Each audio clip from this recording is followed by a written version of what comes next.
দাঁড়িয়ে প্রস্রাব করে, তখন আমাদের প্রস্রাবের সাথে ক্রমাগত যেটা করতে থাকে, দাঁড়িয়ে দাঁড়িয়ে প্রস্রাব করছে, তখন দেখা যাবে প্রস্রাবের সাথে আস্তে আস্তে প্রোটিন যাবে, যেটাকে মেডিকেলের ভাষায় বলে প্রোটিন ইউরিয়া।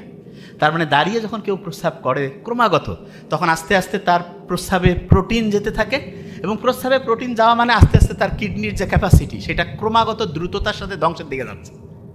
কিডনি রোগী ভয়ঙ্কর খারাপ, আল্লাহ হেফাজত করুক।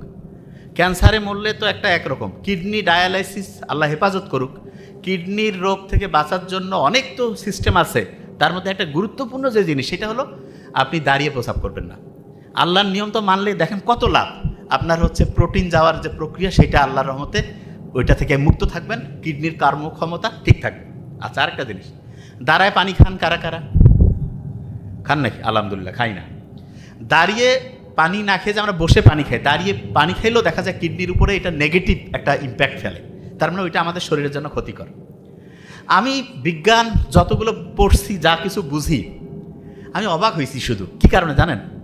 আল্লাহ আমাদের জন্য যেটা ভালো সেটা আমাদের শরীরের জন্য ভালো দেখে সেইটাকে আল্লাহ করতে উৎসাহিত করছে, আর যেটা আমাদের শরীরের জন্য খারাপ সেটাকে করতে আল্লাহ নিষেধ করছে।